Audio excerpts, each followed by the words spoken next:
This is Share the Vision, presented by the Resource Center, a discussion of the programs and services of the Resource Center and about issues related to individuals with disabilities. A very special meeting was held at the Resource Center's administrative offices just outside Celeron this past Monday night. Steve Watterson, Community Relations Director at the Resource Center and the co-host of Share the Vision, was the MC for the first half of the program. He will introduce it in a moment. I want to thank Steve for making this recording available for Share the Vision today. Some portions are edited to fit the time constraints of our half hour. Good evening, everybody. Welcome to our second annual joint holiday meeting of the members of the boards of directors of the Resource Center, TRC Foundation, and all of the corporations under the Filling the Gap umbrella. So thank you very much for coming tonight. For our presentation this evening, we've assembled an esteemed group of people who experience the Resource Center and the corporations in a variety of ways. And we're going to conduct a panel discussion with them. Once the presentation's over, we're going to invite the officers of the boards of the various corporations to come forward to assist us in presenting the gifts to the board members who are with us. So at this time, I'd like to introduce our panelists. Immediately to my left are Wayne and Elaine Hotelling. Wayne and Elaine, want to just give a little wave out there? Wayne and Elaine are parents of an individual who gets supports from the Resource Center and also serve on a number of committees and boards of the various organizations represented here tonight. Immediately to their left is Althea Maxwell, an employee at the Work Center up in Dunkirk. Althea, give a little woo-hoo. Every year we have an event in September called Everyday Heroes, where we recognize employees who have done an outstanding job in providing supports to the people that we serve. And Althea was one of the 5 people who was named as a Everyday Hero for last September. So we asked her to come this evening, and she was able to brave the cold outside and the road conditions and come down from Dunkirk. So Althea, thanks a lot. To Althea's left is Melissa Johnston from Trucklight. Hello, Melissa. She wasn't sure what she was getting herself into here tonight, but she looks confident and ready to go. And then finally, our last member of the panel is John Labate.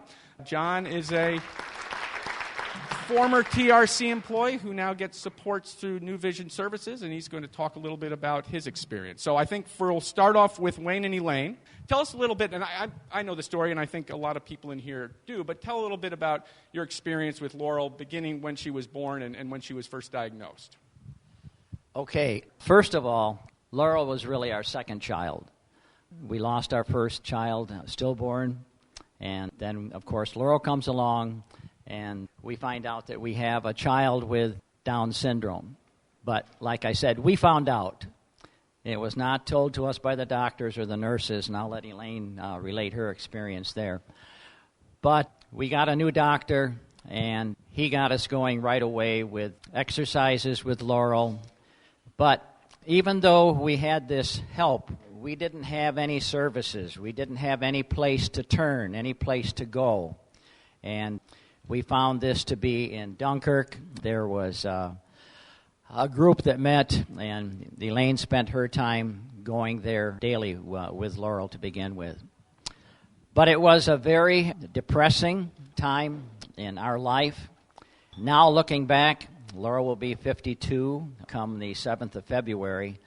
We wondered what in the world did we ever, worry about, even with all of the problems that she had. But it was something that we looked at, and we decided there was no way she was going into an institution. And when the doctor advised us to do that, we immediately got a new doctor. The entire medical profession, of course, was not like that, but it seems to me the professionals that we talked with were not very encouraging to have us keep our daughter. And, of course, I was way up here. My daughter was going to be the valedictorian. She was going to be prom queen. And as years went by and time went by, reality sets in. But it was a good place to start. And I'll let Elaine take over from here and tell you some of the stories about Laurel as a baby. When we were in the hospital, when Laurel was first born, the baby has to be checked out with a pediatrician before you leave. And it just happened that the pediatrician and the nurse were talking over in one little corner of the room, and I heard them say, you notice her eyes are a little slanted. If they hadn't said that, that was the only thing that I really knew about what they called it those 50 years ago. It was Mongolism, and that was because of the slanted eyes.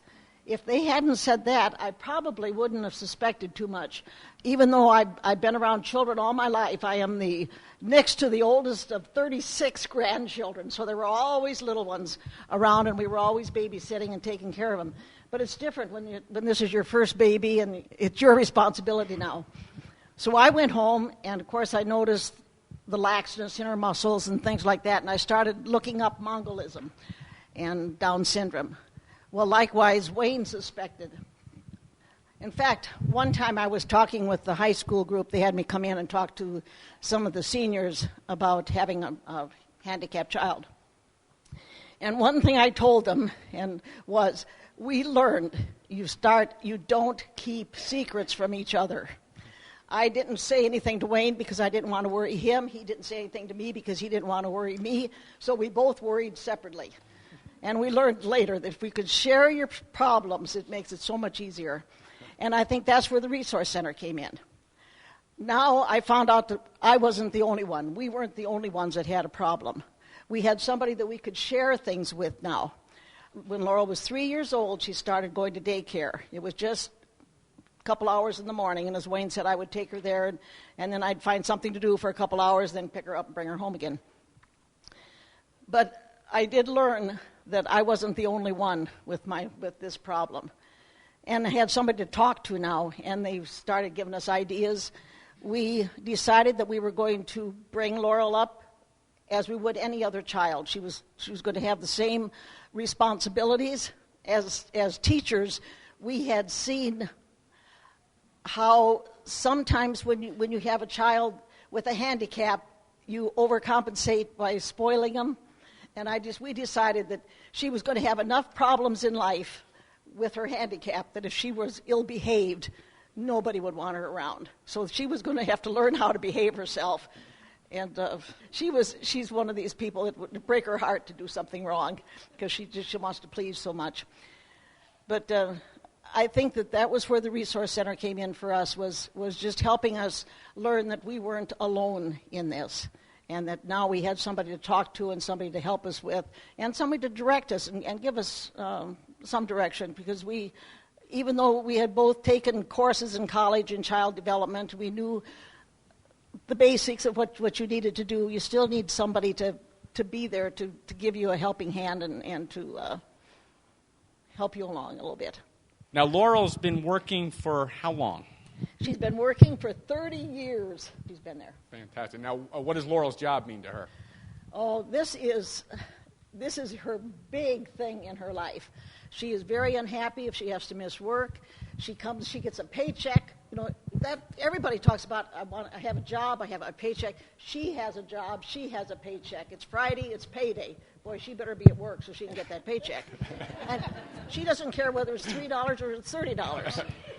It's a paycheck. If more people here in the United States had the work ethic of our people that are in the work centers that are throughout New York State and here in Chautauqua County, we wouldn't have a problem with unemployment. We wouldn't have a problem with a number of other things. Here's the applause sign.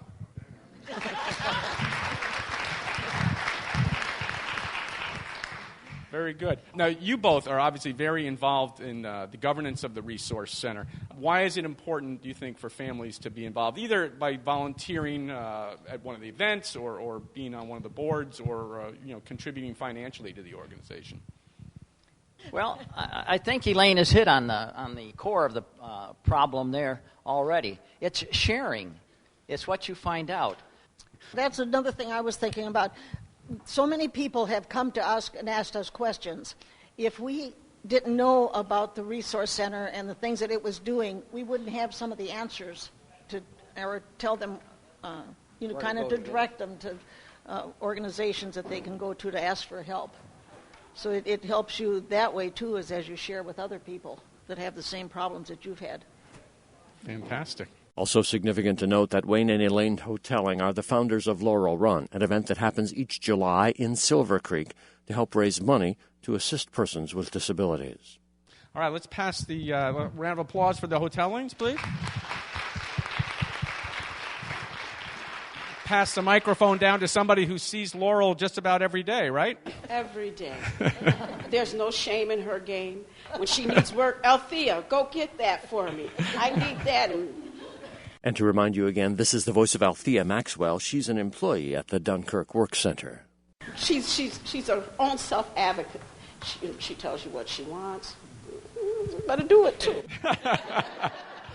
Fantastic. Althea, tell us a little bit about yourself. How long have you worked for the Resource Center, and what do you do up at the Dunkirk Work Center? I've been in the Work Center for 14 years. I've worked 5 in the IRAs, or rather the group homes, and I've worked 9 at the Work Center. It'll be 10 years this year at the Work Center, so it'll be pretty close to 15 years I work for the Resource Center. My program, I work in an ops program, and my program provides services for people with severe disabilities that they wouldn't have the opportunity to work in certain environments without a staff there. So I have some very special men that I provide services for. And we've known each other, it'll be 10 years this year, and during that time, we've learned about each other. And I've learned their ways. And, you know, as you work with our people, some do have behavioral issues and anger management. And I've learned, and they learn me, and I learn them. I teach them how to cope. My program gives me the opportunity to teach them, to give them the skills to work and to be out in the field, too, because we go out in the community, and I can teach them how to shop and how to save money for things that they want to purchase. I help them fill out their stubs so when they get ready to go for a job, they know what they'll encounter. It's all around just helping them to be well-rounded. My men are awesome. They're awesome. I have a servant's heart. And I believe to work with our people, you have to have a servant's heart, because it's not about you, but it's about them. And it's about your giving to them and pouring into them. And as you pour into them, they pour back into you, and you're the richer for it. You know, our people are awesome. I love this job. You know, like I said, I don't know if it was an accident. I said if they didn't pay me any more money, I'd still do it. I know, right?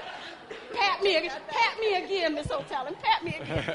But that's the realm of it. The scope of it. I try to encourage them, and they encourage me. I teach them ways where they're shy and bashful, how to come out of that, how to, when they meet people, how to greet them, because they want to be loved and accepted. So, and I teach them, listen, you have to do this. And when they do it and people respond to them, they're awesome. They light up. Althea, did you see that? Yes, I told you could do it. And this makes them happier. And this is what I do in my program from day to day. That's awesome. And how do you you can tell that you've made an impact in their lives? How? Jobs. One of my men. I thought it took about a year to teach him to fold boxes. And one day he just got it. And I said, oh my gosh, you're doing it. He said, yeah, I got it. And we were both, we're in the work center. You got it. He said, I got it.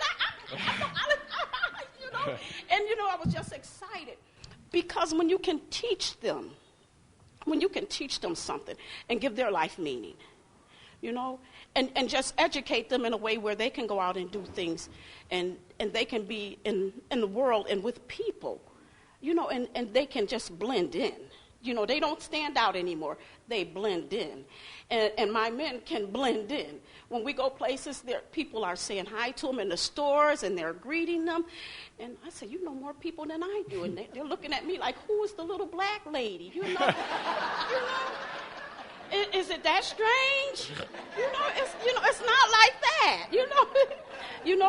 And it's kind of like we're family. It's, I call them my sons, which I know that, but they're like my sons, and I feel like God blessed them with parents, but the parents bless me with them, that I can encourage and help them to do what they need to do. That's beautiful. Thank you very much, Althea.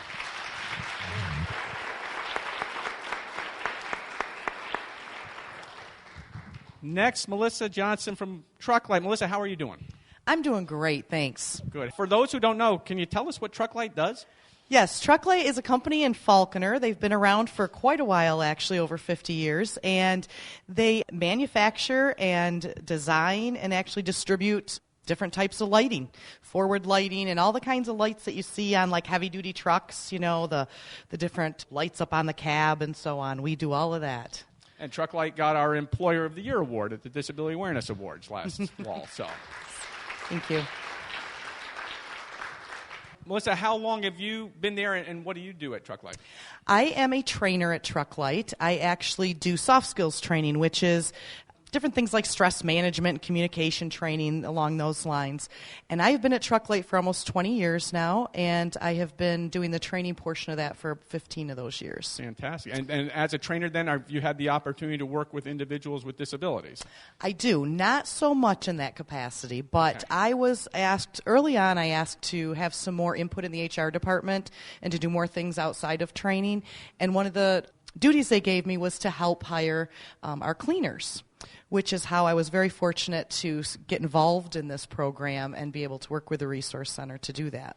Fantastic. And any idea how many individuals with disabilities that Trucklight has working at Trucklight right now? Right now we have 5, okay. And we've been doing this for probably, I was counting it up, I think it's almost 13 years, and we've had probably 30 different individuals going through, so it's been a great program. Fantastic. And can you explain how that program works between Trucklight's interaction with the Resource Center in terms of identifying people to come and work there and then working on the training and those other things that go along with Sure. Human resources? Typically, when we have an opening for a position, we have a need for somebody, we call the Resource Center and they look through the people that they have available who are looking for jobs and try to align the people with what they want to do. Like we hire them to clean, and so if that's something that's of interest to them, then they give us an application and we do an interview with them. We go through the whole process just as if they were being hired like anybody else. And once we make a determination and we hire them on, then the Resource Center has been great working with us. They don't expect us to treat them any differently, you know, if they're not pulling their weight, if they're not doing things. But they've been great. If we've ever had issues, the job coaches come in, they work with us.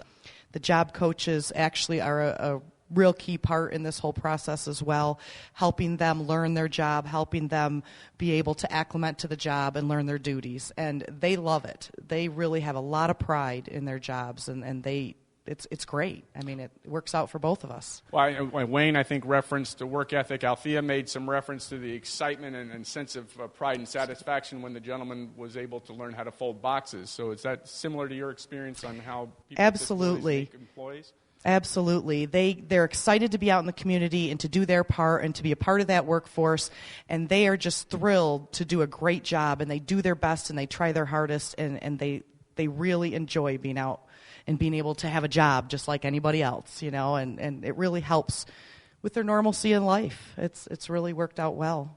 And what would be your message to an employer who would be considering hiring a person with a disability? I would definitely do it. I don't know why more people don't. I mean, it helps the community, obviously. It helps us, and we can get a job done that we need done, and it really helps them. You know, they shine, and they want to do their best, and they're always trying to make us happy, as you mentioned. Fantastic. I would definitely say do it. You know, what are you waiting for? If anybody ever has questions on how we use the system in the TRC in order to hire individuals with disabilities, please feel free to contact me. Beautiful. Thank you very much. All right, our final speaker also has a Laurel Run connection because Laurel was the flower girl at his wedding a number of years ago. But John Labate. Hello, John. Yep, I'm here. How are you doing? I'm very good. Now, you used to work at the Resource Center, right? Yes. Now, what did you do there? I was a bus driver and mechanic. And we were talking about you used to drive bus when the Resource Center had community bingo for a number of years. Oh, yeah. You run a bus, and John was one of the drivers who would bring people home. Yep. So tell us a little bit how you went from being an employee at the Resource Center to someone who is now receiving supports through the New Vision Services Corporation. Well, I had a stroke when I was 46, and they didn't think I was going to live when I went up to Buffalo, but I fooled them. Anyway, on my birthday, the following year, New Visions came into the house, and I met the people. And Eric's been with me. It'll be 5 years on my birthday this year. Fantastic. And what do you and Eric do together? We go out in the community. We go shopping, do yard sailing, stuff like that. Go fishing. And is that you see Eric weekly or several times a week, or? Yeah, about often? 3 or 4 times a week. Okay, fantastic. Mm-hmm. What would your life be like if you didn't have Eric? I'm telling you, I probably wouldn't have got out of the nursing home. Because he means that much to you. And Oh, help yeah. you that much. Yeah, yep. Okay. My whole staff is like that. Yeah. I got a great bunch of people working with me. The speaker there, John Labate, bringing to a conclusion this portion of the second annual joint meeting of the members of the boards of directors of the Resource Center, TRC Foundation, and the organizations under the Filling the Gap umbrella. Now again, Steve Watterson. A round of applause for our fabulous speakers. Fabulous speakers, unless you want to be in the midst of giving out all the presents, you may want to head back to your appointed seats. At this time, we're going to begin the presentation of the gifts to the board members to show our appreciation for your service. Before we get started on that, I would like to introduce Paul Chisana, the Executive Director of the Resource Center, to say a few words. Paul?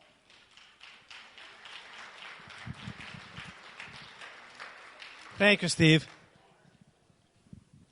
And thank you very much, all the members of the panel. If you remember last year, we started this event for the first time with the intent of attempting to share how much that is going on every day, within the Resource Center, the Foundation, the Filling the Gap corporations, and the fact that when we talked about our overarching mission of making a difference in people's lives, all of us that are part of making it happen, we know that it doesn't come by chance.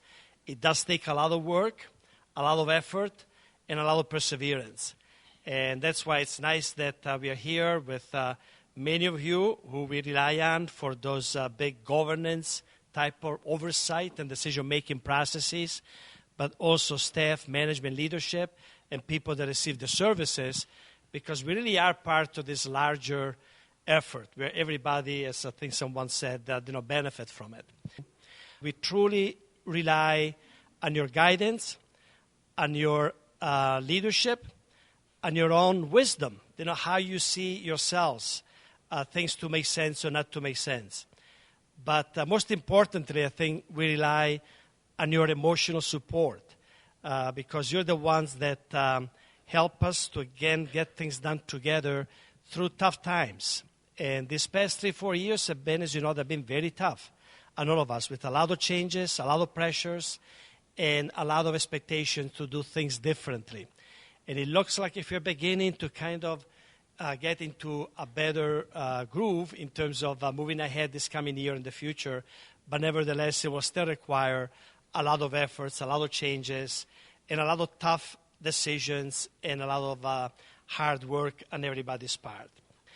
Most importantly, we're here to say thank you for being part of this experience.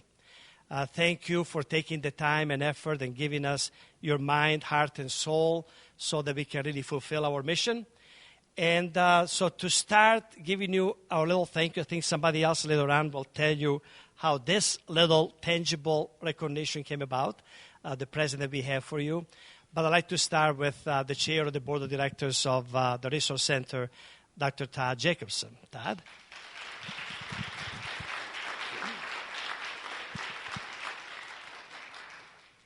Thanks, Paul. The past year has been one of the most difficult we've had at the Resource Center in probably its history as far as financially, both for the board and for the organization itself. We had to do tremendous reorganization, and changes were necessary to help balance things out and get us through. Though the Allied government orders are coming in now to help in 2015, we still have new challenges on the horizon in regards to the workshop, employment, and our consumers. We are hoping for a strong response to calls from advocacy from families and friends of our clients, and to impact Albany and Washington, where it's at. I cannot say enough wonderful things about my TRC board. They volunteer many, many hours of service on the committees they chair, on the board, and also in reading the tremendous amount of material that's sent our way. They are looking out for TRC's success and survival, as well as advocating for its consumers and its staff. So if we could recognize our board. So Cindy and Mike are going to tell us exactly how they package this fabulous gift for 2014-15. Now, just so you understand, the gift is a hat, and up front right now, Mike Suppa and Cindy Phillips, both vice presidents at Filling the Gap, which works in concert with the Resource Center and TRC Foundation. Cindy Phillips is modeling the hat.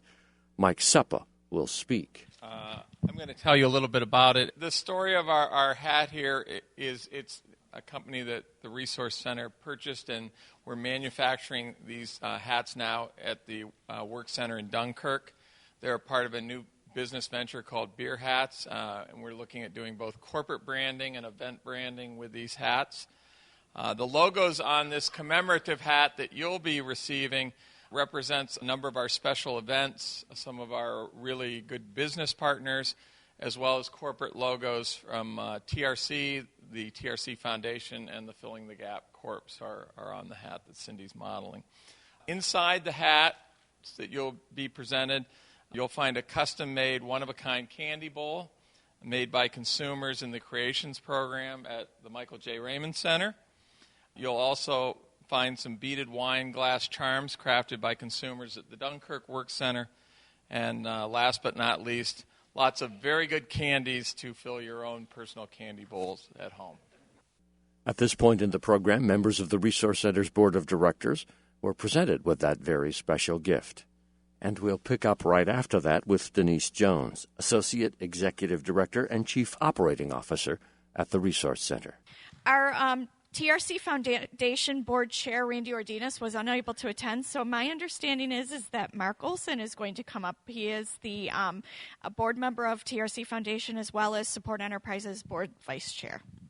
Thanks, Denise. TRC Foundation is a lot of fun. It's a great group, not only to raise the money through the various fundraising activities, the Street Jam, which is kind of one of my pet projects, or our pet projects, the golf tournament, Laurel Run, and I'll stop there because there's a couple more, but it's great work, and then giving it back is great. It's always good to give back to the community. So I'd like to thank the board members who have helped. And at this point, members of the TRC Foundation Board were recognized with special gifts. Then, once again, Denise Jones took the microphone. And at this point, I'd like to ask Mike Felice to come up. Mike Felice is the chairman of the board of Filling the Gap. I think everyone knows how this all started. 50 years ago, there was a group of concerned parents, like the Hotelings, who were very concerned about what was going to happen to their children. They needed services, and they were very vociferous about it. They worked hard, and I often wonder what it would be like to have one of those people alive so that we can tell them where it went. And perhaps there might be one or two of them up above looking down and say, hey, great job, guys. I don't know. But we have come a long way, and we are providing all of those services through different programs that we have. And over those years, we've had a caring staff and a core of great volunteers who without we really wouldn't go too far. Our volunteers have given us their time, effort, and have supported our mission. My comments are brief. To all of those who continue to volunteer, with their time and efforts, on behalf of Filling the Gap and its subsidiary companies, Chautauqua Resources, Support Enterprises, New Vision, Team Services, and on. We thank you once again for making a difference in a lot of different individuals. Thank you. Appreciate it. Thank you, Mike. And at this point, gifts were presented to members of the Filling the Gap Board and other corporations under that umbrella, concluding with this. So I'd like to thank everyone for coming this evening, and I hope this was more of a celebration for all of you. I hope you all had some fun. But most of all, I want to thank you all for all of your support of us as staff. You give a lot of hours to us as an organization, and we really truly do appreciate all of your input. It's invaluable to us and gives us that connection to the community, but also you all have very strong expertise in many different areas that really assist us in performing our mission. For those parents in the room that entrust your children to us, it's very humbling for us as staff that you trust the care of your loved ones to us, and it truly is our pleasure to serve as staff to all of you. So thank you all very much. Have a great night and have a safe trip home. And so Denise Jones brought to a conclusion the second annual joint holiday meeting of the members of the boards of directors of the Resource Center, TRC Foundation, and the organizations under the Filling the Gap umbrella. You've been listening to Share the Vision for the Resource Center.